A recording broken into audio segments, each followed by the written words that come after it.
소셜미디어 플랫폼 트위터를 떠올리면 파랑새 로고가 가장 먼저 떠오르실 겁니다.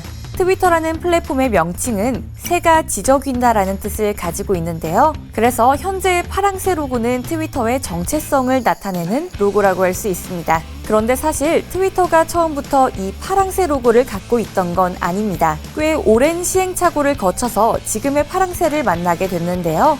최초의 공식 로고는 지난 2006년부터 2010년까지 사용된 로고입니다. 하늘색 배경 위에 영문 트위터를 적은 건데요. 영문 철자 테두리에 흰색 윤곽선이 마치 하늘 위에 떠있는 구름과 같은 느낌을 줍니다. 파랑새가 처음 등장한 건 2010년 이후였습니다. 2012년까지 사용된 트위터 로고는 바로 이런 모습이었는데요. 흰 배경 위에 하늘색으로 영문 트위터를 적고 맨 끝에 하늘색 새를 그려 넣었죠. 2012년 이후부터 현재까지 우리에게 익숙한 이 파랑새 로고가 쓰이게 됩니다. 색깔은 이전보다 더 진해졌고 새의 디자인도 더 간결해졌죠. 이 로고가 워낙 대중들에게 잘 인식된 탓에 트위터는 국내에서 짹짹이라는 별명까지 얻기도 했어요. 그런데 최근 트위터 로고가 조금 이상해진 것 같습니다. 트위터에 접속하면 로고가 나타나는 왼쪽 상단에 파랑새는 없고 도지코인의 상징인 시바견이 나타나는데요. 도대체 어떻게 된 일일까요? 지난 4월 3일 뉴욕타임스를 비롯한 주요 외신에 따르면 트위터 웹사이트 화면 왼쪽 상단에서 파랑새가 아닌 시바견 아이콘이 나타났습니다. 도지코인은 2013년 탄생한 가상화폐로 주류 화폐를 패러디한 밈코인인데요. 일론 머스크는 스스로를 도지파더라고 칭하며 도지코인을 꾸준히 띄워왔습니다. Thank you, Michael. Well, now, Only the Doge father. okay, Dogefather. So, 그는 지속적으로 도지코인을 트위터에서 언급해왔어요. 실제로 그는 테슬라 온라인샵에서 도지코인을 결제 수단으로 허용했어요. 또 스페이스X에서는 도지코인으로 전액을 지불하는 달 탐사 미션을 기획하기도 했죠. 도지코인을 둘러싼 그의 말과 행동 하나에 코인 가격은 폭등과 하락을 반복했어요. 이번 트위터 로고 변경으로도 도지코인 가격은 30%나 상승했다고 해요. 도지를 향한 끊임없는 그의 사랑이 너무 과했던 걸까요? 결국 트위터의 정체성을 나타내는 로고마저 바뀌었는데요.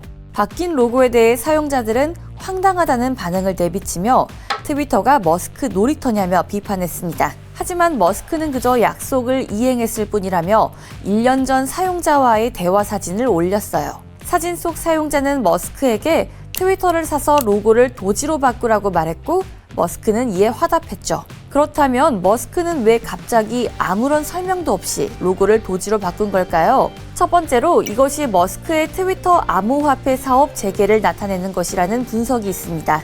최근 트위터는 유료화 작업에 속도를 내고 있는데요. 대표적으로 계정 인증 배지, 블루체크를 유료로 전환한 바 있어요. 이외에도 트위터에서 유료화할 수 있는 것을 꾸준히 구상 중인 것 같습니다. 지난 1월 파이낸셜 타임스에 따르면 트위터는 결제 기능을 도입하는 데 필요한 소프트웨어 설계도 시작했다고 해요. 결제 수단으로 암호화폐도 추가될 수 있다는데 머스크의 행보로 봐선 도지코인이 유력하다는 거죠. 일각에선 갑작스러운 로고 변경이 머스크의 개인적인 상황 때문이라는 해석도 나옵니다. 머스크는 지난해 도지코인 가격을 조작해 36,000% 급등시켰다며 투자자로부터 2,580억 달러의 손해배상 소송을 당했어요. 그런데 지난 3월 31일 로이터에 따르면 머스크의 변호인단은 이 소송 담당 판사에게 기각을 요청했다고 해요. 그렇기에 로고를 변경한 건 해당 소송과 관련이 있다는 겁니다. 한편 지난 6일 트위터의 로고는 변경된 지 3일 만에 원래 파랑새로 돌아왔는데요.